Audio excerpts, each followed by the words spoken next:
2025년 7월 5일 토요일 새벽 워싱턴 DC 펜타곤 사무실에서 급하게 울리는 전화벨 소리에 잠에서 깨어났습니다. 미국 작전사령부 비서실장인 저는 주말이라도 24시간 대기 상태를 유지해야 하는 직책에 있었습니다. 밀러입니다. 전화기 너머로 들려오는 목소리는 상황실 당직 장교의 것이었습니다. 실장님, 긴급 브리핑이 있습니다. 우크라이나 전선에서 러시아군의 대규모 공세가 시작되었습니다. 사령관님께서 즉시 출근하라고 하십니다. 저는 시계를 확인했습니다. 새벽 3시 47분. 트럼프 대통령이 우크라이나에 대한 무기 지원을 중단한 지 4개월이 지난 시점이었습니다. 예상했던 일이 결국 터진 것입니다. 펜타곤으로 향하는 차 안에서 저는 지난 몇 개월간의 급격한 변화를 떠올렸습니다. 2025년 1월 트럼프 대통령의 재집권 이후 미국의 대외 정책은 180도 바뀌었습니다. 특히 우크라이나에 대한 지원 중단은 국제사회에 충격을 안겼습니다. 사령부에 도착하자 마크 에스퍼 작전사령관이 이미 상황실에서 대기하고 있었습니다. 밀러, 상황이 심각하다. 러시아군이 동부 전선 전체에서 총공세를 시작했어. 우크라이나군은 탄약 부족으로 제대로 대응하지 못하고 있다. 대형 스크린에는 실시간으로 전황이 표시되고 있었습니다. 붉은색으로 표시된 러시아군의 진격 화살표가 우크라이나 영토 깊숙이 파고들고 있었습니다. 우크라이나 국방부에서 긴급 지원 요청이 왔습니다. 정보 분석관이 보고했습니다. 특히 한국의 천무 다연장 로켓과 K9 자주포 지원을 간절히 원하고 있다고 합니다. 저는 의아했습니다. 한국이요? 아시아의 그 작은 나라가 무슨 무기를 만든다고? 에스퍼 사령관이 저를 바라보며 말했습니다. 밀러, 자네는 한국을 너무 과소평가하고 있어. 최근 보고서를 안 봤나? 한국은 이제 세계 8위의 무기 수출국이야. 상황실을 나와 제 사무실로 돌아온 저는 한국의 방위산업에 대한 자료를 찾아보기 시작했습니다. 제가 알고 있던 한국은 6.25 전쟁 이후 미국의 원조로 겨우 먹고 사는 나라. 북한의 위협 때문에 미군 주둔 없이는 하루도 버티지 못할 나라였습니다. 하지만 화면에 나타난 자료들은 저를 충격에 빠뜨렸습니다. K2 흑표 전차, 세계 최고 수준의 주력 전차 K9 썬더 자주포, 52구 경장 155 자주포, 사거리 40km 천무 다연장 로켓, GPS 유도 정밀 타격, 사거리 80km. 특히 천무 시스템의 스펙은 놀라웠습니다. 한 번에 12발의 유도 로켓을 발사해 80km 떨어진 목표를 동시에 타격할 수 있다는 것이었습니다. 게다가 정확도는 CP1형 공산오차 15m 이내. 이는 미국의 M142 HIMARS와 비교해도 손색 없는 성능이었습니다. 더욱 놀라운 것은 한국이 이미 폴란드에 대규모 무기를 수출하고 있다는 사실이었습니다. 2022년 폴란드와 맺은 계약 규모만 해도 124억 달러, K2 전차 1000대, K9 자주포 672문, FA50 경공격기 48대, 그리고 천무 288대까지. 이게 정말 그 한국이 만든 거란 말인가? 저는 믿기지 않아 다시 한번 자료를 확인했습니다. 분명했습니다. 제가 알던 한국은 더 이상 존재하지 않았습니다. 다음 날 우크라이나 국방부 차관 드미트로 코발렌코가 화상회의를 통해 미국 측에 간곡히 호소했습니다. 미국이 지원을 중단한 이후 우리는 탄약 부족으로 고전하고 있습니다. 러시아군은 북한군 지원까지 받으며 공세를 강화하고 있습니다. 한국의 무기라도 구할 수 있도록 도와주십시오. 에스퍼 사령관이 답했습니다. 우리도 안타깝지만 현 행정부의 정책상 직접적인 군사 지원은 불가능합니다. 코발렌코 차관의 표정이 어두워졌습니다. 그렇다면 최소한 한국 정부를 설득해 주실 수는 없습니까? 우리는 한국의 천무와 K9이 절실합니다. 폴란드에서 운용해본 결과 러시아의 포격에 대응하기에 완벽한 무기체계였습니다. 저는 속으로 의아했습니다. 한국이 만든 무기가 그렇게 좋단 말인가? 회의가 끝난 후 저는 한국군 연락장교인 김태현 대령을 찾아갔습니다. 그는 합참에서 파견되어 펜타곤에서 근무하고 있었습니다. 김 대령, 우크라이나가 한국 무기를 그토록 원하는 이유가 뭡니까? 김 대령은 잠시 생각하더니 답했습니다. 천무는 러시아의 방사포에 대응하기 위해 개발된 무기입니다. 북한이 240방사포로 위협하자 우리는 더 정확하고 파괴력 있는 239 유도 로켓을 만들었죠. 게다가 포드 교체 방식으로 재장전 시간도 획기적으로 단축했습니다. 그게 그렇게 특별한가요? 러시아군이 사용하는 BM-30 스메르치나 BM-27 우라간 같은 다연장 로켓은 무유도 방식입니다. 반면 천무는 GPSINS 복합 유도로 정확도가 월등히 높죠. 게다가 한국은 실전 경험이 풍부합니다. 실전 경험이요? 2010년 연평도 포격 이후 우리는 대화력전 능력을 지속적으로 강화해왔습니다. 북한의 방사포 위협은 현재 진행형이니까요. 70년 넘게 전시 대비 태세를 유지하며 무기를 개발하고 개선해온 나라가 한국입니다. 7월 중순 상황은 더욱 복잡해졌습니다. 중국이 러시아에 대한 군사 지원을 확대하고 있다는 정보가 입수된 것입니다. 중국이 민간 기업을 통해 우회적으로 러시아에 군사 물자를 공급하고 있습니다. CIA 분석관이 브리핑했습니다. 드론, 전자부품, 심지어 포탄까지 제공하는 것으로 파악됩니다. 저는 중국의 의도를 파악하려 노력했습니다. 표면적으로는 중립을 지키는 척하면서 뒤로는 러시아를 지원하는 이중적 태도. 이는 미국의 영향력을 약화시키려는 전략의 일환이었습니다. 그때 김 대령이 흥미로운 정보를 제공했습니다. 사실 한국도 중국과의 무기 거래에서 쓴맛을 본 적이 있습니다. 어떤 일이 있었습니까? 1990년대 초 한중 수교 직후 양국은 군사 협력을 모색했습니다. 하지만 중국은 한국의 기술만 빼가려 했고 실질적인 협력은 이루어지지 않았죠. 오히려 한국 기업들이 중국에 진출했다가 기술만 도용당하고 쫓겨난 사례가 많습니다. 구체적으로 어떤 일이? 한국의 한 방산업체가 중국과 합작으로 군용 통신 장비를 개발하기로 했습니다. 하지만 중국은 핵심 기술을 습득한 후 일방적으로 계약을 파기했죠. 그 후 유사한 제품을 자체 생산하기 시작했습니다. 저는 고개를 끄덕였습니다. 중국의 이런 행태는 미국 기업들도 많이 겪은 일이었습니다. 7월 20일 우크라이나 대통령이 직접 한국을 방문한다는 소식이 전해졌습니다. 절박한 상황에서 마지막 희망을 한국에 걸고 있는 것이었습니다. 하지만 한국 정부의 입장은 신중했습니다. 저는 이를 이해할 수 없었습니다. 미국의 동맹국이면서 왜 우크라이나를 돕지 않는 것일까? 김 대령이 설명했습니다. 한국의 입장을 이해하려면 우리의 안보 환경을 알아야 합니다. 북한이 러시아의 병력과 무기를 지원하고 있는 상황에서 한국이 우크라이나를 지원하면 어떻게 되겠습니까? 러시아가 북한에 더 많은 지원을 할 것이다. 정확합니다. 특히 북한이 원하는 ICBM 기술이나 핵잠수함 기술을 러시아가 제공할 가능성도 있습니다. 한국으로서는 당장의 안보 위협을 고려하지 않을 수 없죠. 저는 처음으로 한국의 복잡한 지정학적 위치를 이해하기 시작했습니다. 단순히 미국의 보호를 받는 약소국이 아니라 강대국들 사이에서 균형을 잡으며 생존을 모색하는 나라였던 것입니다. 한국에 대한 호기심이 생긴 저는 더 깊이 조사하기 시작했습니다. 그리고 놀라운 사실들을 발견했습니다. 한국은 단순히 무기를 만드는 나라가 아니었습니다. 반도체, 배터리, 조선, 자동차 등 거의 모든 첨단 산업 분야에서 세계 최고 수준의 기술력을 보유하고 있었습니다. 특히 인상적인 것은 K9 자주포의 수출 실적이었습니다. 노르웨이, 핀란드, 에스토니아, 인도, 터키, 폴란드, 이집트, 호주까지 전 세계가 한국의 자주포를 선택하고 있었습니다. 왜 다들 K9를 선택하는 겁니까?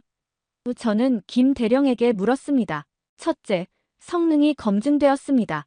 터키가 시리아에서, 인도가 파키스탄과의 분쟁에서 K9를 실전 운용했고 뛰어난 성과를 거두었죠. 둘째, 가격 경쟁력이 있습니다. 독일의 PGH-2000보다 저렴하면서도 성능은 대등합니다. 셋째, 기술 이전에 적극적입니다. 현지 생산을 허용하고 기술을 공유하죠. 기술을 공유한다고요? 그럼 경쟁력을 잃지 않나요? 한국의 전략은 다릅니다.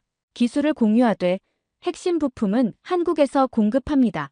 그리고 지속적으로 업그레이드된 기술을 제공하죠. 윈윈 전략입니다. 저는 감탄했습니다. 이는 미국의 방산 정책과는 완전히 다른 접근이었습니다. 그리고 북한이 신형 ICBM을 테스트했습니다. 사거리 1만 5천 km, 미국 본토 전역을 타격할 수 있는 능력을 과시한 것입니다. 러시아의 기술 지원이 있었던 것으로 보입니다. 정보 분석관이 보고했습니다. 엔진 성능이 이전과는 차원이 다릅니다.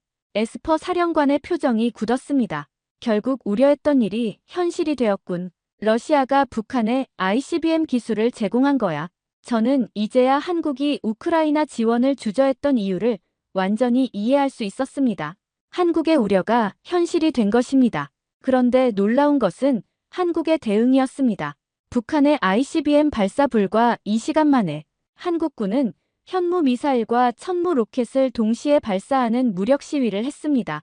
동해상의 가상 표적을 정확히 타격하는 영상이 즉시 공개되었습니다. 어떻게 이렇게 빨리 대응할 수 있죠? 저는 놀라움을 감추지 못했습니다. 김 대령이 설명했습니다. 킬체인 시스템입니다. 북한의 도발 징후를 실시간으로 감시하고 즉각 대응할 수 있는 체계를 구축해 놓았죠. 천무는 그 핵심 전력 중 하나입니다. 그리고 우크라이나 전황은 더욱 악화되었습니다.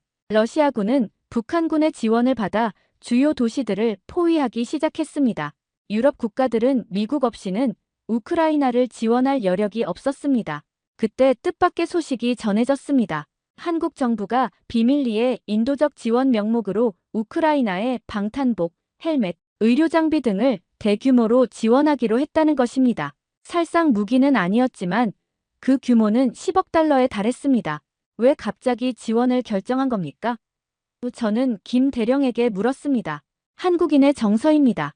우리도 전쟁의 아픔을 겪었고 국제사회의 도움으로 재건했습니다. 어려움에 처한 나라를 모른 척할 수 없죠. 다만 직접적인 무기 지원은 여전히 신중합니다. 저는 한국이라는 나라에 대해 다시 생각하게 되었습니다. 단순히 미국에 의존하는 나라가 아니라 자신만의 원칙과 전략을 가진 나라였습니다. 그리고 얼마 뒤 폴란드에서 흥미로운 소식이 전해졌습니다. 폴란드군이 한국에서 도입한 천무를 우크라이나 국경 근처에서 시험 사격했는데 그 위력이 상상을 초월했다는 것입니다. 천무 1개 포대가 10분 만에 축구장 100개 면적을 초토화시켰습니다. 폴란드군 관계자의 보고였습니다. GPS 유도 정확도는 놀라울 정도였고 재장전 시간은 단 3분이었습니다. 이 소식은 러시아군에게도 전해졌습니다. 만약 우크라이나가 천무를 보유하게 된다면 러시아의 포병 우위는 사라질 것이 분명했습니다. 러시아는 즉각 한국에 경고 메시지를 보냈습니다. 우크라이나에 무기를 지원할 경우 한반도 안보에 심각한 결과가 있을 것이다. 저는 계속해서 한국의 방위 산업에 대해 연구했습니다. 그리고 놀라운 사실을 하나 더 발견했습니다. 한국이 독자적으로 전투기를 개발하고 있다는 것이었습니다. KF-21 보라매 4.5세대 전투기로 분류되는 이 전투기는 한국이 독자 기술로 개발한 것이었습니다. 물론 엔진은 미국제를 사용했지만 기체 설계부터 항공전자 장비까지 대부분 한국이 개발했습니다. 어떻게 이런 게 가능하죠? 저는 경악했습니다. 전투기 개발은 미국, 러시아, 중국, 유럽 일부 국가만 가능한 줄 알았는데 김 대령이 웃으며 답했습니다. 한국은 1970년대부터 항공기 개발을 시작했습니다. 처음엔 미국의 도움을 받았지만 점차 독자 기술을 축적했죠. 삼성, LG, 현대 같은 대기업들이 방위산업에 투자하면서 기술 개발이 가속화되었습니다. 반도체 기술이 방위산업에도 적용된다는 말입니까? 당연하죠. 현대전은 전자전입니다. 한국의 반도체, 디스플레이, 통신 기술은 모두 방위산업에 적용됩니다. 천무의 정밀 유도 시스템에도 한국산 반도체가 들어갑니다. 그리고 중국이 돌연 한국에 특사를 파견했습니다. 표면적으로는 경제 협력을 논의하기 위해서였지만 실제로는 다른 목적이 있었습니다. 중국 특사 왕리밍은 한국 정부에 은밀히 제안했습니다. 우크라이나에 무기를 지원하지 않는다면 중국은 북한에 대한 영향력을 행사하여 도발을 자제시키겠다. 이는 전형적인 중국식 외교였습니다. 당근과 채찍을 동시에 사용하는 것이죠. 하지만 한국의 반응은 냉담했습니다. 과거 사드 THAAD 배치 때 중국이 가했던 경제 보복을 잊지 않고 있었던 것입니다. 중국은 믿을 수 없는 파트너입니다. 김 대령이 말했습니다. 사드 배치 때도 한국 기업들을 탄압했고 한류 콘텐츠를 금지했습니다. 그런 나라의 약속을 어떻게 믿겠습니까? NATO 사무총장이 극비리에 한국을 방문했습니다. 우크라이나 상황이 절망적이 되자 유럽이 직접 나선 것입니다. 한국의 1,500대만 우크라이나에 제공해준다면 우리가 모든 비용을 부담하겠습니다. 그리고 한국의 방위산업 제품을 유럽 전역에서 구매하겠습니다. 이는 파격적인 제안이었습니다. 유럽 방산 시장은 그동안 미국과 유럽 기업들이 독점해왔는데 한국에게 문을 열겠다는 것이었습니다. 한국 정부는 고민에 빠졌습니다. 경제적으로는 엄청난 기회였지만 안보적으로는 위험이 컸습니다. 9월 15일 한국 정부는 중대한 결정을 내렸습니다. 우크라이나에 직접적인 무기 지원은 하지 않되 폴란드와 체코에 천무와 K9을 대규모로 수출하기로 한 것입니다. 모두가 알고 있었습니다. 이 무기들이 결국 우크라이나로 갈 것이라는 것을. 하지만 한국은 직접 지원이 아닌 우회 지원 방식을 택했습니다. 영리한 결정입니다. 에스퍼 사령관이 평가했습니다. 러시아의 직접적인 보복을 피하면서도 우크라이나를 돕는 방법이죠. 저는 이제 한국이라는 나라를 완전히 다르게 보게 되었습니다. 미국에 의존하는 약소국이 아니라 강대국들 사이에서 절묘한 균형을 잡으며 자신의 이익을 추구하는 영리한 나라였습니다. 예상대로 러시아는 격렬히 반응했습니다. 북한의 최신 전투기와 미사일 기술을 제공하기 시작했고 중국과의 군사 협력도 강화했습니다. 한반도에 새로운 위기가 조성되고 있습니다. CIA 보고서는 경고했습니다. 북한이 러시아의 지원으로 핵 투발 능력을 크게 향상시키고 있습니다. 하지만 놀라운 것은 한국의 대응이었습니다. 위기를 기회로 바꾸어 방위산업 투자를 대폭 확대했고 미국과의 군사 협력도 한층 강화했습니다. 특히 주목할 만한 것은 한국이 독자적인 미사일 방어 체계 구축에 나섰다는 점이었습니다.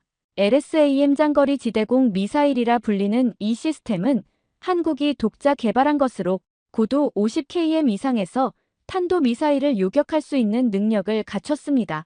한국이 이런 기술을 갖고 있었다니 저는 계속해서 놀라움을 금치 못했습니다. 폴란드에 인도된 한국산 천무가 NATO 합동훈련에 처음으로 참가했습니다. 그리고 그 성과는 충격적이었습니다. 미국의 HIMARS보다 재장전이 빠르고 러시아의 토네이도보다 정확합니다. NATO 평가단의 보고서였습니다. 특히 동시에 12개 목표를 타격할 수 있는 능력은 경이적입니다. 훈련에 참관했던 독일, 프랑스, 영국 등도 천무 도입을 검토하기 시작했습니다. 한국의 방산 제품이 유럽 시장을 본격적으로 두드리기 시작한 것입니다. 이는 미국 방산업체들에게는 충격이었습니다. 그동안 독점해왔던 동맹국 시장을 한국에 빼앗길 위기에 처한 것입니다.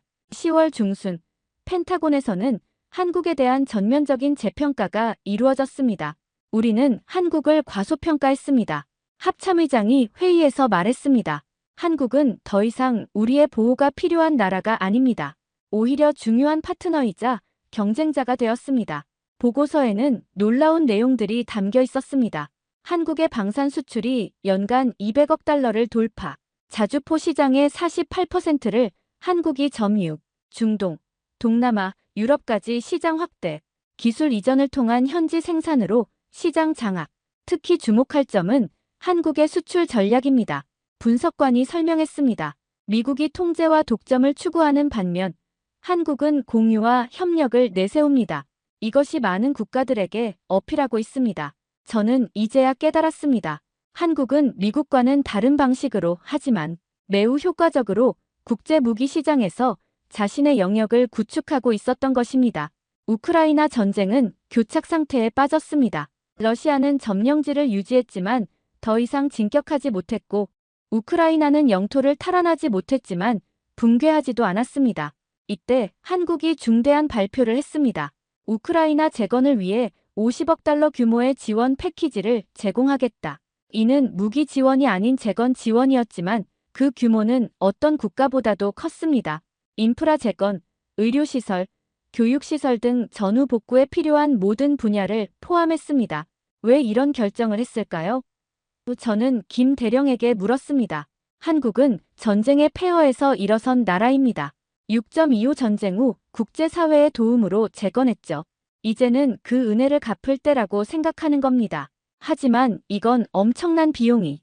한국인들에게는 정이라는 게 있습니다.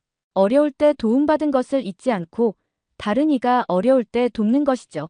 게다가 이는 장기적으로 한국의 소프트 파워를 높이는 투자이기도 합니다. 그리고 얼마 뒤 새로운 국면이 시작되었습니다. 러시아가 중국과 함께 차세대 무기 개발에 나선 것입니다. 극초음속 미사일, AI 기반 드론, 사이버 무기 등이 그 대상이었습니다. 이에 맞서 미국도 동맹국들과의 기술 협력을 강화하기로 했습니다. 그리고 놀랍게도 한국이 핵심 파트너로 지목되었습니다. 한국의 반도체 기술과 제조 능력이 필요합니다. 국방부 차관이 설명했습니다. 특히 AI 칩과 양자 컴퓨터 개발에서 한국의 역할이 중요합니다. 저는 이제 완전히 인식을 바꾸었습니다. 한국은 미래 전쟁의 핵심 기술을 보유한 나라였고 미국도 한국 없이는 기술 우위를 유지하기 어려운 상황이었습니다. 그리고 국제 정세는 완전히 재편되었습니다. 미국, 유럽, 한국, 일본, 호주를 중심으로 한 기술 동맹과 러시아, 중국, 이란, 북한을 중심으로 한 권위주의 동맹이 대립하는 구조가 고착화되었습니다. 이 과정에서 한국의 위상은 크게 높아졌습니다. 더 이상 미국의 보호를 받는 소국이 아니라 핵심 기술과 생산 능력을 보유한 중견 강국으로 인정받게 된 것입니다. 한국은 우리의 가장 중요한 파트너 중 하나가 되었습니다. 에스퍼 사령관이 연말 평가에서 말했습니다. 특히 인도 태평양 지역에서 한국의 역할은 대체 불가능합니다. 그리고 우크라이나 전쟁으로 시작된 이 격동의 해는 저에게 많은 교훈을 남겼습니다. 무엇보다 큰 깨달음은 세계를 바라보는 시각의 변화였습니다. 미국 중심의 일방적인 시각에서 벗어나 각 국가가 처한 상황과 입장을 이해하게 된 것입니다. 한국은 그 대표적인 예였습니다. 겉으로는 미국에 의존하는 것처럼 보였지만 실제로는 70년 넘게 독자적인 생존 전략을 발전시켜온 나라였습니다. 그리고 그 과정에서 축적한 기술과 경험은 이제 세계가 주목하는 자산이 되었습니다. 천문은 단순한 무기가 아니었습니다.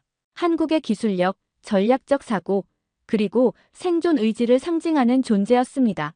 북한의 위협에 맞서 개발된 이 무기는 이제 세계 시장에서 인정받는 명품이 되었습니다. 그리고 저는 한국 방문길에 올랐습니다. 이번에는 공식 업무가 아닌 개인적인 방문이었습니다.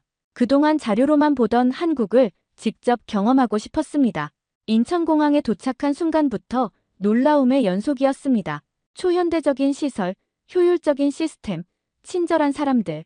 이 모든 것이 전쟁의 폐허에서 불과 70년 만에 이루어낸 성과라는 것이 믿기지 않았습니다. 서울 시내를 둘러보며 더욱 놀랐습니다. 삼성, LG, 현대 같은 글로벌 기업들의 본사가 즐비하고 거리는 활기가 넘쳤습니다. 그리고 어디서나 볼 수 있는 것은 교육에 대한 열정이었습니다. 교육이 한국 발전의 원동력이었습니다. 안내를 맡은 한국 외교부 직원이 설명했습니다. 자원이 없는 나라에서 사람이 곧 자원이라고 생각했죠. 판문점 방문은 특별한 경험이었습니다. 분단의 현실을 직접 목격하며 한국이 왜 그토록 안보에 민감한지 이해할 수 있었습니다. 그리고 이런 환경에서도 경제 발전과 민주주의를 동시에 이루어낸 것이 더욱 대단하게 느껴졌습니다. 천무 생산 시설 방문은 이번 여행의 하이라이트였습니다. 한화방산 단지에서 직접 본 천무의 생산 과정은 인상적이었습니다. 최첨단 자동화 시설과 숙련된 기술자들의 조화가 돋보였습니다. 우리의 목표는 단순히 무기를 만드는 것이 아닙니다. 한화 관계자가 말했습니다.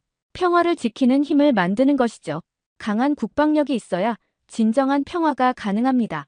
저녁에는 김 대령과 함께 전통 한식당에서 식사를 했습니다.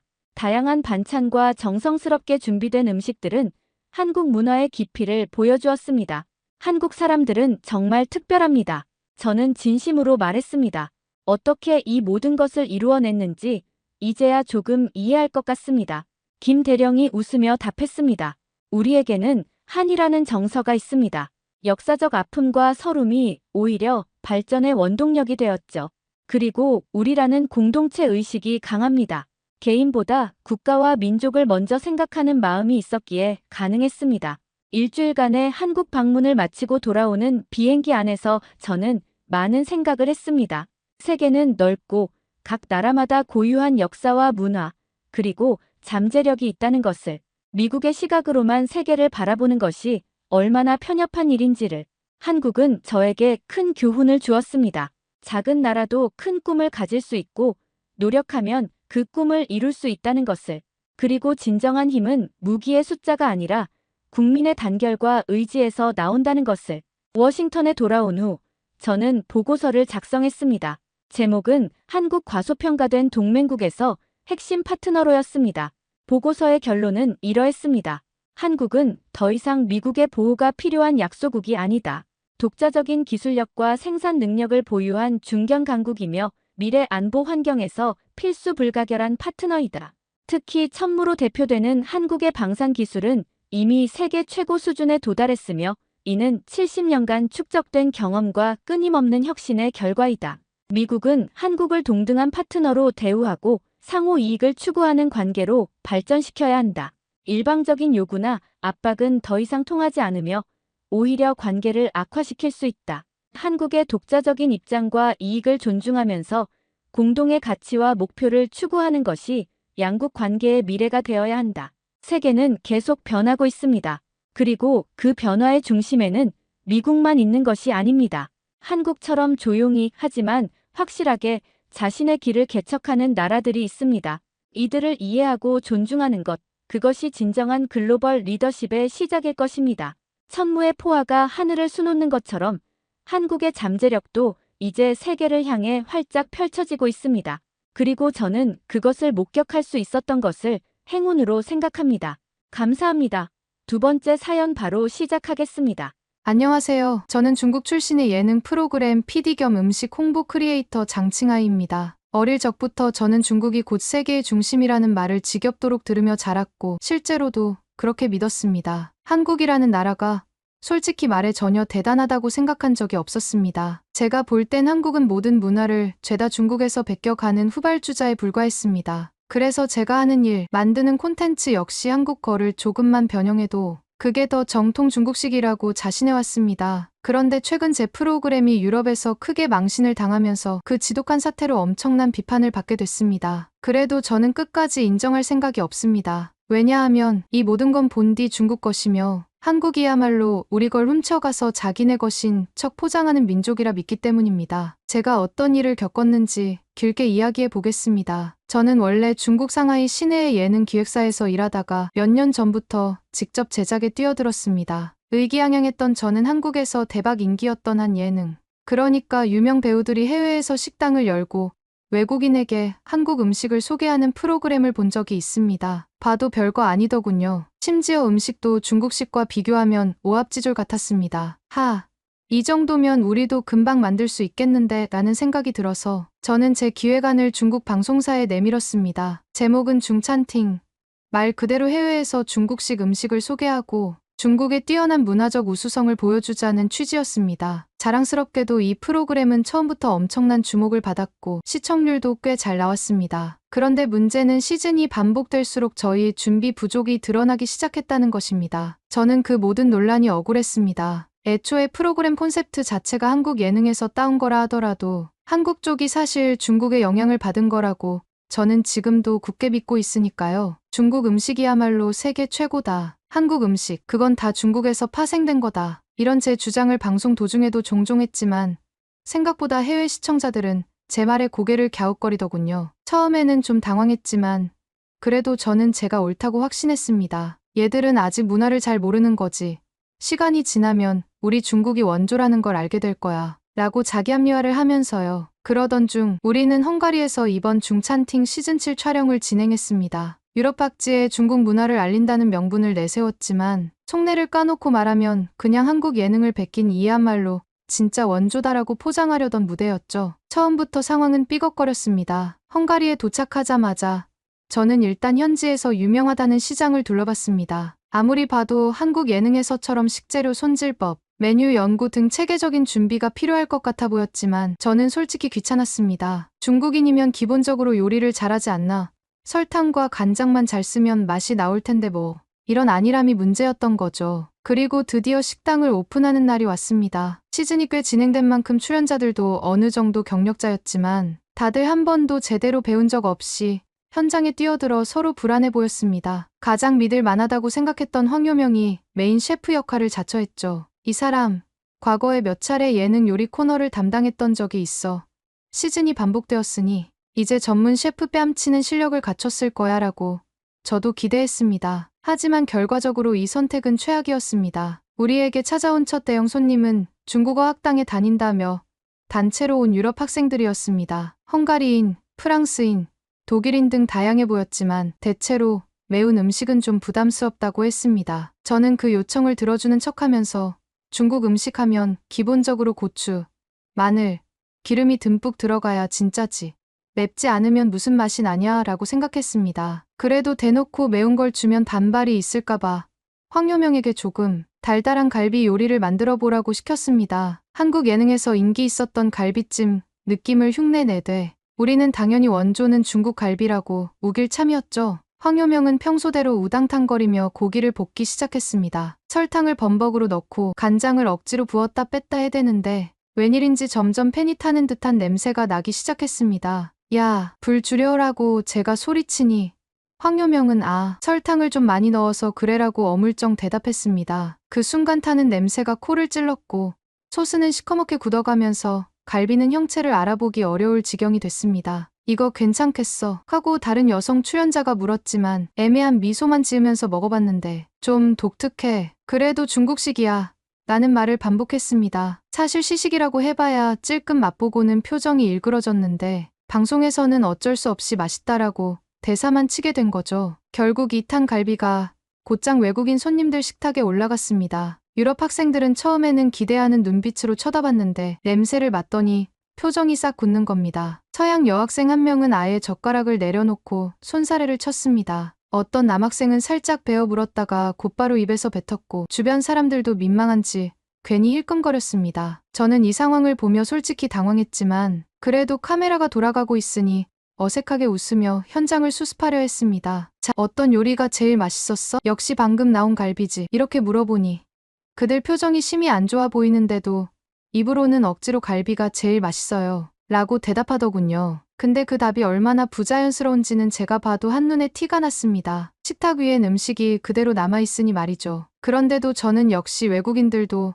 중국 갈비 맛을 알아보내라고 스스로 정신승리를 했습니다. 이 어설픈 방송 덕에 중국 시청자들도 화가 난 모양이었습니다. 언론에서 황요명 도대체 시즌을 몇 번이나 했는데 아직도 제대로 된 요리를 못 배웠냐? 이건 나라 망신이다. 이런 식으로 비판했습니다. 저야 그건 황요명 개인 탓이지. 프로그램 자체는 괜찮다라고 무책임하게 넘기고 싶었는데 문제는 요리뿐 아니라 위생 논란까지 터져버렸다는 겁니다. 사실 저도 방송하면서 유럽 현지 식당 규정이 꽤 엄격하다는 걸 대충 듣긴 했습니다. 그런데 우리 중국 스타일로는 음식하면서 두건, 마스크, 위생장갑 그런 걸 쓰는 게 굉장히 번거롭고 답답해 보이거든요. 에이, 이건 예능이잖아. 굳이 그렇게까지 꼼꼼하게 할 필요 없어. 이런 제 생각이 화근이었죠. 실제 촬영 내내 여성 출연자들은 긴 머리를 양갈래로 따아서 늘어뜨렸고 맨손으로 뼈있는 고기를 조물조물 주물렀습니다. 손은 또 금방 옷자락에 문질렀고 이마에 흐르는 땀을 닦고 다시 그 손으로 반죽을 만지기도 했습니다. 심지어 출연자 중에는 네일아트를 화려하게 한 상태로 오이 썰고 고기 손질하는 모습도 나왔습니다. 방송 편집을 살짝 해볼 수도 있었는데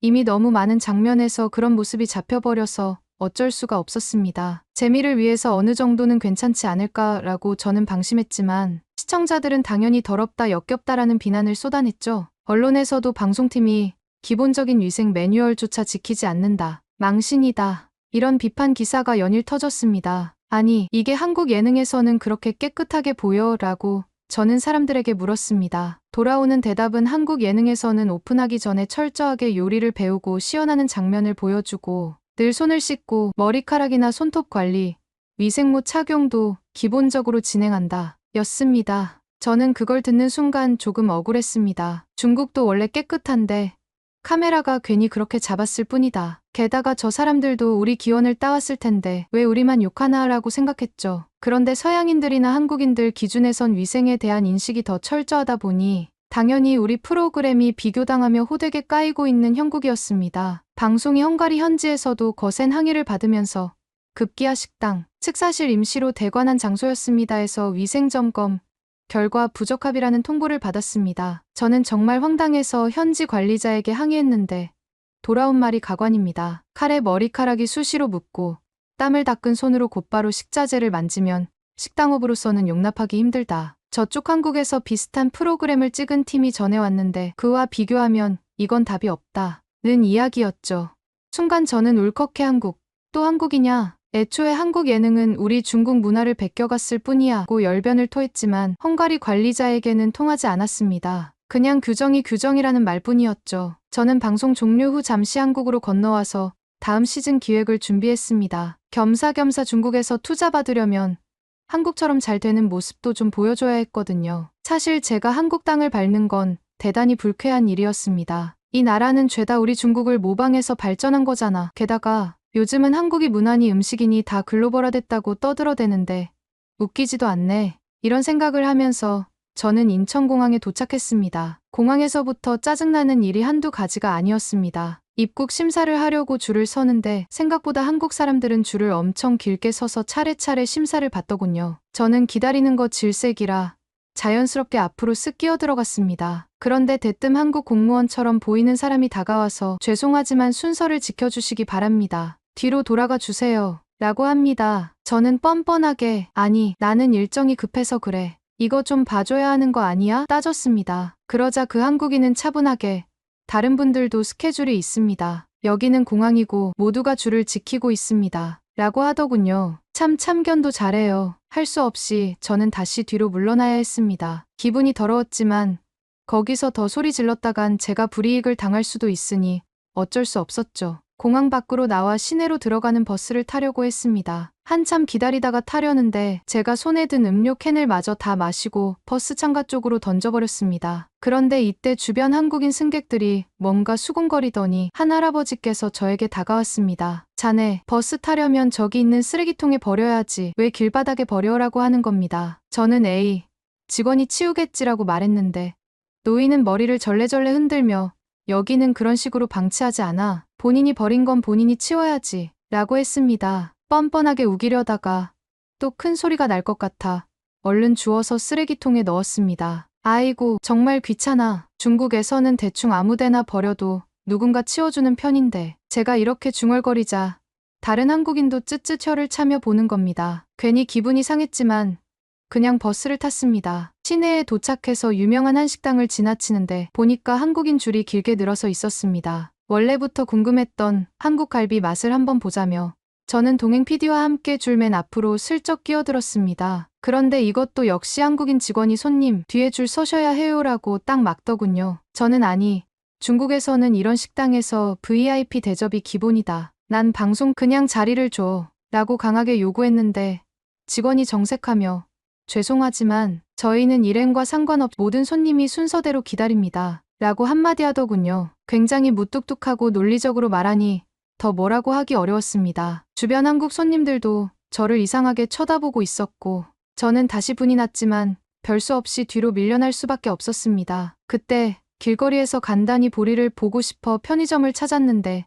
마땅치 않아 보였습니다. 순간 에라 모르겠다. 야외 구석에다 좀 싸지 뭐. 라고 생각한 동행 정말로 건물 뒤에 몰래 가서 보리를 봤습니다. 근데 그걸 한국의 한 학생이 목격하고 동영상을 찍으려다 경찰에 바로 신고까지 하더군요. 다행히 저까지 잡히지는 않았지만 PD는 경찰에게 붙잡혀 조사를 받았고 벌금을 물었다고 들었습니다. 참 별것도 아닌 일로 난리구나. 중국에서는 이런 정도는 넘어가곤 하는데 라고 저는 속으로 생각했습니다. 그러나 한국 경찰과 지나가던 시민들이 입을 모아 공공장소에서 무단으로 보리를 보는 것은 불법 행위라고 지적하고 외국인이라고 봐주는 것도 없다라고 말하더군요. 이런 식으로 한국에서의 짧은 체류 동안에도 저는 사사건건 간섭받고 제지를 당했습니다. 뭐만 하려고 하면 어디선가 나타난 한국인들이 규칙과 질서를 운운하며 참교육을 날리는 겁니다. 저는 속으로 이 놈의 나라 오지랖도 널찌라고 생각했지만 밖으로 티를 내면 또 골치 아파질 게 뻔했기에 얌전히 참았습니다. 그렇게 스트레스를 한가득 받고 중국으로 돌아와서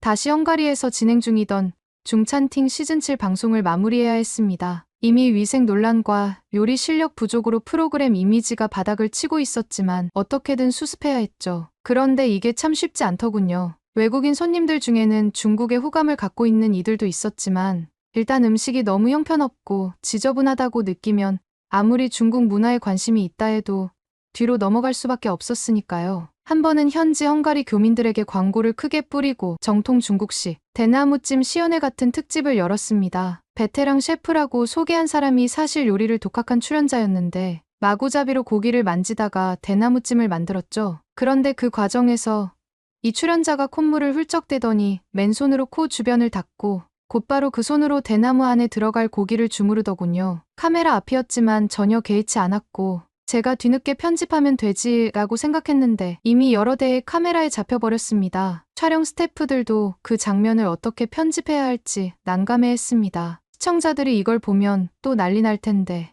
라는 의견이었지만 뭐 굳이 다시 찍을 시간도 없었고 저는 그냥 적당히 커트하라고 했습니다. 그래도 방영분에는 일부분이 남아버렸고 그게 화근이 되어 이번에는 중찬팅 출연진 콧물 닦고 고기 만져라는 자극적 기사가 떴습니다. 중국 SNS에서는 당연히 불타는 비난이 이어졌죠. 이제는 저도 좀 짜증이 났습니다. 아니, 한국 예능도 사실 별거 없다고 왜 우리에게만 그토록 엄격하게 굴어라고 울분을 토했지만 모두가 입을 모아 한국은 최소한 식당 운영 콘셉트로 방송을 할 때 전문 셰프에게 자문을 받고 위생 수칙 지키는 모습을 미리 철저히 담는다. 방송 전 미리 수차례 합숙 연습을 거친다. 그리고 출연자들도 사전에 교육을 받고 요리에 대한 이해도가 높아진다. 그런데 너희는 그 과정을 전혀 안 거치지 않느냐 라고 지적했습니다. 저는 그걸 듣고도 그럼 뭐 중식은 원래 현장에서 즉흥적으로 하는 게 맛의 비결이지. 뭘 그렇게 복잡하게 해? 라고 끝까지 우겼습니다. 이 억지 논리가 어디 통할 리가 없죠. 그 사이에 새로운 손님들이 왔는데 이번에는 영국인 단체였습니다. 비교적 음식에 관대하다고 알려진 영국인들도 우리 음식이 너무 짜고 달고 타버린 느낌이 난다며 접시를 건드리지 않았습니다. 출연자들이 테이블 주변을 어슬렁거리면서 맛이 어때요? 고 억지로 물으니 대답 대신 멋쩍은 웃음만 흘렸고 그나마 어떤 영국 여성은 조금 새까맣게 탔네요. 가볍게 말했습니다. 방송에는 그 장면이 나가면 안 되니까 마이크를 뺐지만 이미 주변 테이블 손님들이 다 보고 있었습니다. 헝가리 현지 인터넷 커뮤니티에 글이 올라왔고 사진도 퍼졌습니다. 중찬팅, 영국인 상대로 탄 요리 제공, 외국인들 곤혹 이런 식으로 말이죠. 이후로도 계속 사건 사고가 터졌습니다. 여성 출연자들 중 일부가 손톱에 낀 양념이 잘 안 지워진다며 휴게 시간에 도마 위에서 그대로 손톱을 긁고 잘라내고 머리를 만지다 그대로 칼질을 이어가는 모습이 포착되기도 했습니다. 저는 촬영 후 모니터링을 하며 이 장면은 빼자라고 지시했지만 이미 여러 곳에서 찍혔기에 완벽한 편집이 불가능했습니다. 게다가 외부인들이 현장을 직접 방문해 구경하다가 핸드폰으로 찍어 SNS에 올리니 우린 통제할 수도 없었습니다. 결국 헝가리 당국이 프로그램 측에 또 한 번 경고장을 보냈습니다. 방역과 위생 기준을 강화하라. 그렇지 않으면 운영 허가를 취소하겠다. 중국 대사관에도 항의가 들어갔다고 합니다. 그제야 방송사도 난감해져서 저에게 시즌7은 여기까지 하고 접는 게 어떻겠냐고 하더군요. 저는 아직 재정비 기간이라고 생각하자 곧 수습 가능하다 고 반발했지만 분위기는 이미 돌아올 수 없는 강을 건넌 듯했습니다. 이쯤 되니까 국내에서도 우리 예능을 어설프게 베껴서 국제적 망신만 시킨다 라는 자조적 비판이 쏟아졌습니다. 그러면서 자연스럽게 비교 대상은 한국이 되었습니다. 한국은 짧은 준비 기간에도 불구하고 언제나 깔끔한 모습과 수준 높은 요리, 서비스를 선보였다는 거죠. 저는 또 억울했습니다. 원조는 중국인데 왜 중국이 욕을 먹고 한국만 칭찬을 받는가? 제 입장에선 도저히 납득할 수가 없었습니다. 그래서 기자회견 같은 자리를 마련해 중식이야말로 진짜 세계 최고이며 한국이야말로 중화 문화를 베낀 거다라고 주장했습니다. 그런데 외신 기자들은 그건 당신의 일방적 의견이 아닙니까? 한국 예능의 완성도와 수준을 따라가지 못한 점은 어떻게 설명하시겠습니까? 라고 반문했고 저는 별다른 답을 하지 못한 채 횡설수설했습니다. 방송 종영이 가까워지자 저는 중국어 학당 학생들이 또다시 단체로 방문한다는 소식을 듣고 최후의 반전을 꿈꾸며 갈비 요리를 대대적으로 리뉴얼하려 했습니다. 황효명 대신 이번에는 다른 여성 출연자가 나서서 독특한 소스를 만들겠다고 했죠. 하지만 역시나 단맛에 치중하다 보니 또 탄 냄새가 진동했고 그것을 맛본 몇몇 학생들은 미간을 잔뜩 찌푸렸습니다. 무엇보다 문제는 그 소스에 미세하게 머리카락이 섞여 있었다는 겁니다. 한 서양 남학생이 먹다가 이게 뭐지? 하고 길다란 머리카락 한 올을 젓가락으로 집어들었고 순간 현장이 얼어붙었습니다. 이건 식당이 아니라 그냥 대충 만든 길거리 음식 수준이다. 라는 탄식이 터져 나왔습니다. 저는 그 광경이 너무도 창피했습니다. 그런데도 속으로는 우리가 원래 이런 식으로 하는데 왜 모든 기준이 한국이랑 똑같을 거라 생각하지? 중국 특유의 멋이 있는데 라고 정신승리를 했습니다. 물론 제가 보기에도 그건 명백한 사고였지만 절대 방송사고를 인정하고 싶지는 않았습니다. 다들 너무 예민하게 구는 거야. 음식에서 머리카락 나오는 정도야 전 세계 어디서든 흔한 일이지 않나. 이렇게 우겼지만 학생들이 식사를 거부해버리니 방법이 없었습니다. 끝으로 중국 언론에서는 이번 시즌의 총체적 난국을 두고 한국과의 비교가 너무도 뼈아프다. 차라리 이렇게 수준 낮은 모방을 할 바에야 중국만의 새로운 예능 포맷을 개발하는 편이 낫겠다라는 평을 내놨습니다. 저는 모든 포맷은 사실상 중국이 원조다. 한국이 무단으로 베껴갔고 우리는 원조로서 정당한 콘텐츠를 만들고 있을 뿐이라고 끝까지 반박했지만 아무도 제 말을 믿어주지 않았습니다. 결국 중찬팅 시즌7은 그렇게 어처구니없고 부끄러운 위생 논란과 형편없는 요리 솜씨, 그리고 외국인들로부터 음식을 거부당한 방송이라는 꼬리표만 달고 조기 종영 수순에 들어갔습니다. 헝가리 현지에서 망신을 당하고 한국과 비교되어 더 망신을 당하고 중국 내에서도 몰매를 맞았지만 저는 여전히 제 잘못이 없다고 생각합니다. 이 모든 문제는 과도하게 까다로운 외국 규정 탓이고 원래 중국 음식은 자유분방함의 맛이 있는 건데 그걸 몰라주니 답답할 노릇이라는 게 제 입장입니다. 저는 절대 양보할 수 없습니다. 한국 예능이든 세계 어딜 가든 본질적으로는 다 중국 것을 따라하는 거라고 굳게 믿고 있습니다. 그러니 제가 무슨 실수를 했다는 말입니까? 언제나 중국이 최고이지. 한국에 뒤질 일은 결코 없다고요. 제가 하는 방송이 아무리 욕을 먹어도 제가 추구하는 건 명확합니다. 중국이 곧 세계의 원조며 한국 따위는 우리의 아류라는 거죠. 그리고 이확 씨는 절대 흔들리지 않습니다. 저는 한치의 후회도 없고 더 이상 누구에게도 사과할 생각이 없습니다. 제 잘못이 아닌데 굳이 그럴 필요가 있나요? 인정 못하겠으면 못하는 겁니다.